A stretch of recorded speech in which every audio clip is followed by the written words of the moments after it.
All right, welcome back, everyone. And we are going to continue the conversation on the main stage. And I'm already joined by Jérôme Bocuse, who is here with us to speak about training opportunities in structuring of the Saudi culinary scene. And he's not going to be alone because we're going to be joined by two other wonderful chefs.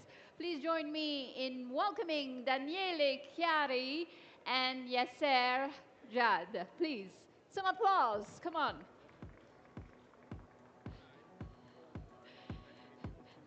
Nice. Okay, I'll come closer to you guys. Yes, fantastic. How are you doing? Good? Fantastic. So we will take the microphones. I think it will be easy.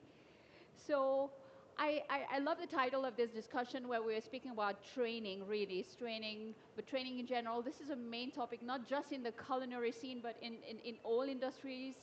We are having lots of challenges to, to have the right people and how do you train, how do you get there. So I know that you have a strong experience, all three of you, as renowned international chefs. So maybe I will start with you, Jérôme. So you have some introduction for the people who, I'm sure the name Bocuse rings a bell to many, but just tell us in your, how have you worked to maintain the legacy of the brand on the international scene and how you are working with the new generation when it comes to training, if you could give some insights. Yeah, so personally, before when I was a kid and my father was already a chef, I had absolutely no desire to become a chef and to put a step in the industry. I was only passionate with skiing. I was an athlete at the high level, but stepping back and looking at it, I look at cooking the same as a sport. It's the same devotion, is the same, I would say, training and discipline and all those key elements that you need to be an athlete. So it's very similar in cooking. You're gonna have to have those key elements, same as an athlete. So Daniele, you think the same? You think you're an athlete also? Yeah, the chef when he has to train young cooks or new talented people in the kitchen, need to be very transparent. So you need to be very clear with what you want to teach to them, the target that you want to achieve with the team. So it's all about good teamwork and develop the proper plan for the team. All right, and yes, you already work. You have an association with many chefs, so you have a strong experience Sure. also there. So tell us, what are you seeing? I think the kitchen is like you go to the orchestra. So people are really calibrated, as he said. You train them. They are already consider that you have opened the kitchen many years ago. So everything on place. You are not going to be surprised with something that not really calculate. So this orchestra run with symphony, with tune, with with note. It's not like everybody do wherever he want. And the team work is really very important in the kitchen. And always people get to keep in mind that they have to have always a plan B.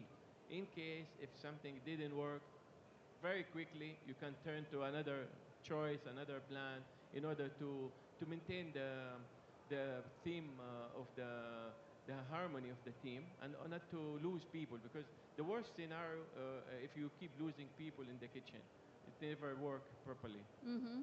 And yesterday we were having this conversation around Saudi and Italian fusion, which was a very interesting discussion that we had.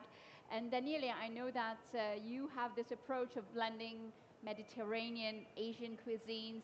And when it comes to Saudi, what is your experience, given the opportunities that you have, to train young chefs or people wishing to work in this field?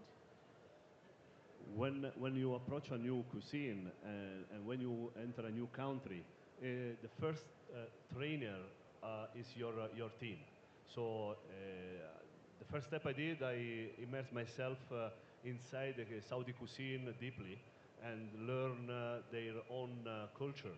So understand what is their culinary technique. After that, when you become comfortable with it and you know the basic of their cuisine, you can develop a plan to elevate the cuisine in a contemporary way. So mixing with other kitchen or other cuisine, sorry. All right.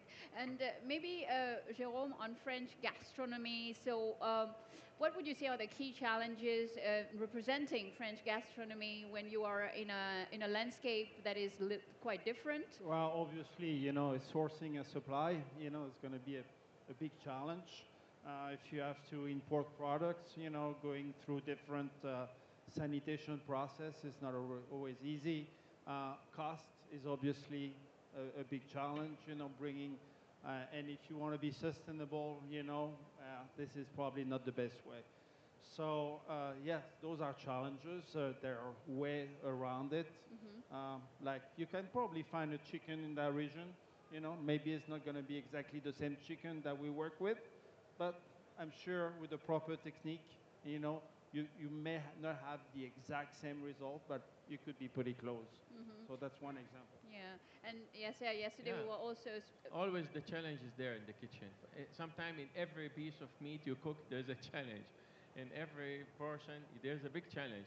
To maintain the similarity of the menu, it's a bigger challenge. So it's non-stop challenging, but people get used to that work with pressure in the kitchen.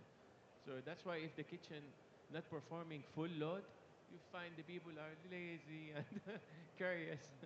That's why I mean the kitchen is really high pressure and either any running always all the time. I think But Jérôme. yeah, but the big quality of the chef is to adapt itself.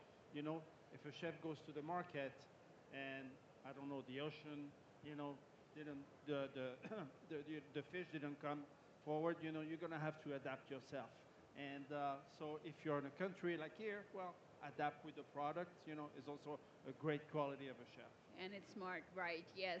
How do you, all three of you, I think this question is quite relevant. How do you approach the challenge of training young chefs while maintaining the standards of culinary excellence? This conversation we're already having earlier on with Jérôme and some other renowned chefs. So, what are the challenges do you see today? Because the question is more related to the fact that today there's a lot of digital, cooking is gaining traction a lot on social media. You feel that everybody is a chef. So what is the challenge of showing, that this is culinary excellence? What do you tell the young chefs? I'm very curious to hear your perspectives. It's a good point. It's a good point. Yeah, you need to find the right talent. So, of course, in your team, you will, example, you have a team of 30, 40 cooks. There are the one who you can trust and you can bring to the next level. So they have talent for, I was explaining chef before in the conversation, has a passion, has love for cooking, and there are others that maybe they are more working in the kitchen, just like work. So that's I think the big challenge to keep the standard is to make sure that hierarchy in the kitchen is clear, the transparency with the chef and the recipe that you develop for them, and keep the standard following always with the team. Yes, sir, your Yeah, experience? I think the major factor is the head chef, the chef in charge in the kitchen. He's the orchestrator. I mean, keeping keeping coaching, keeping observing every time and every day, and that is the way to keep the standard well maintained, and that to prove in this restaurant is working properly and perfectly compared to some other place where things are always not on a stable situation. So it's the responsibility of the chef in charge. He created the team, the teamwork, I mean, and harmony in the kitchen. And I guess without proper leader in the kitchen, it will not really, it will never continually maintaining the standard. It will work, but it's not as good as supposed to be. And some now, in the new industry now with franchise, with others, process, they create operating manual. And they train everybody in the kitchen in a certain way where it will work like they might not need an executive chef, but again, they need to maintain the coaching, observation, training. It's really important in the kitchen. Jerome, what is different today? I mean, when you're training young chefs compared to, like, let's say, 1 or 2 decades back, is it the same given what, you No, know? it's definitely not the same. Chefs today, they use a lot of social media. They use, Lots of technology. a lot of technology, and that's very exciting. Don't get me wrong, but don't skip the basics. You can't. It's like a house. If you don't have a solid foundation, everything eventually will collapse. And the basics are so important. Knowing your cuts, knowing your mother sauce, knowing your basic technique. And then you can build on that. But without basics, it's usually just bunch of smoke. And is it the same everywhere? I mean, in Saudi, maybe, yes, yeah. What did you experience Everywhere, here? it's the same, everywhere. So if the basic not there, I mean, you cannot replace the technique, the skill with social media or with high, if, for example, if you do sous vide technique, without having a basic way of cooking and practicing knowledge in the kitchen, those techniques might not survive, might not help the guy or the chefs in the kitchen. So for me, I think the chef has to be prepared very well in a good academy, for instance, or with a good chefs to take the technique in a proper way. He should take the basic, then after that, with many years of experience, yes, then he have the freedom to innovate, to uplift, to twist the meal, or to use a different, like nuclear cuisine or wherever. Those are, without basic, it will never work. It will be a piece of show for the social media only. So this is also interesting because, like you said, it's also exciting. It's an opportunity to use digital and technology, but we see that the culinary landscape is also evolving, and the way that the younger generation look at cooking, culinary excellence, it has completely evolved. So does it mean that also you are also forced to evolve in a certain way, in a certain direction, in the way you do what you do? How are you changing that? How are you adapting? Depend. There is chef and chefs. There are chefs that are prepared to be in the social and develop let's say a training, a culinary training in the social media. And there are others that they prefer to keep for themselves and only for the team. So yes, the technology is important. It's important to share with the team. But like Jerome said, don't forget the Yeah, basics. yeah, with the team, all the new technology, all the new way of cooking that you can find in the social media, but keep the basic, keep as a Right. cook. Jerome, did you have to rethink like the positioning of the brand, or in this new world you're navigating? Kind of, but not as much as you would think. I think the Bocuse name is before anything else is being authentic, being ourselves, and being timeless. We're not going to be the trendiest. We're going to be the latest trend, but we want our customer, we want our guests, we like comfort. When they step in, we want to have a good welcoming and we want them to feel comfortable. All right. So, and then after that, another chef, and thanks God for that, it's going to be a totally different mindset, a different mood, and I think that's where you're going to find the best diversity. And now, if you focus on a country like Saudi, who has a real ambition and who wants really to promote this industry and has a culinary vision, so for you, it's great opportunities in all sense, I must say. So probably, if you could share with us any project or anything that you've put in place to promote Saudi's vision of, on a global stage, because this is also why we're here today. I think the new generation overall in the global much luckier than the old generation. They go to culinary school where they can just learn culinary, gastronomy. I mean, all days the chefs, they used to be hand over from experience to experience. With the chef, he has to start cleaning, cutting many years till he start cooking. Now with the development in the gastronomy, with bringing one of the best in the world like Cordon Bleu and Brandy and other good name, Bocuse d'Or maybe in future. Those are really an iconic curriculum, and they've been proven many years. So the new generation, Saudi young guys, they have a gold opportunity where they are going to be trained from a professional curriculum with the professional chefs. They will get best of the best. So the base will be very good and very strong enough to take this career and go forward in the next level for innovation in the once they have fully well established experience, then they, yes, definitely they will lead the market, and also they will integrate the international gastronomy experience with the Saudi flavor and other ingredient and so on. So they are lucky, and I think they deserve this opportunity from Royal Commission, Culinary Art Commission, and from other entity in the government supporting the education and supporting the vision for 2030 by creating good skill, vocational skill training for the new generation. Thank you, Yasser. And Daniele, yesterday we were speaking about this Italian and Saudi fusion. It was very exciting, very interesting conversations we had. And how are you working with young chefs here in this region? We in the Royal Proto we decide to look out of the country to develop the team, bringing chef to make some new project for the kitchen. And last year we promote one new experience that is Dinner Incredible, where 12 Michelin star chefs came to visit us.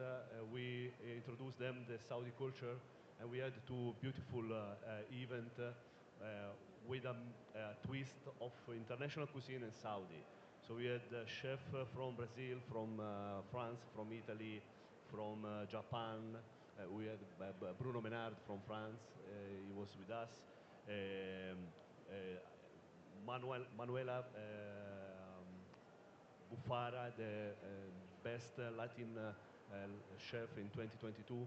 So we brought some chefs to show to our team how they could create a new vision of the Saudi cuisine. Right. And Joam, you just made a big announcement a few minutes ago, and this is also part of this program of working more with Saudi chefs and younger generations. I think this is a great opportunity for you. Of course, yeah, we just announced that Saudi Arabia was going to be part of the Bocuse d'Or, along with other countries from the Middle East. So of course, and this is what it's all about. You know, whether you're in France and train younger generation, or you go outside of your border and bring up, you know, new countries to the family, this is really exciting. Fantastic. You know. Right. And Daniele, I know you have a master class and you have to be in a few minutes. Maybe one final question for all three of you. And if we had like some young chefs here in front of us wishing to, you know, go the extra mile and be trained and also looking to promote the Saudi culinary vision, culture, working on a more global stage, what would you tell them? What advice, given your very strong experience, all three of you? Yes, sir. Passion, number one. If you have the passion, you have the secret to start this symphony. If you have the passion. If you don't have the passion, okay, you can learn and you can skill yourself and you can develop your skill, but with the proper training, coaching. So work very hard. It's really a hard work life. So you work very hard every day, non-stop, and you will see the result. The beauty of our field, every moment you work hard, you can see the production. You see the figure, the proving. So, plus, respect the ingredient. Yeah, I mean, whatever ingredient, you have to respect it. You have to give your best of the best in order to give the whatever is supposed to be delivered. Fantastic. Thank you, Esther. Daniele, what about you? I always say to my young chef that the culinary career path is an infinite book. So it's an open book without end. So there they can always add more experience. You will never arrive and reach the highest level if you don't see forward. So you never stop to learn. You never stop to improve the knowledge and new technique. So that's what I always say to them. And I leave you the last word, Joe. Yeah, well, very similar to that's how we handled the previous one. So, but very basically again, stay grounded, learn from the best, and believe in yourself. Fantastic. Thank you so much. It was wonderful having you. So we probably will keep an eye on your masterclass in a few minutes. Thank you very much. Huge round of applause and bravo, Jérôme, for the big announcement. Thank you very much.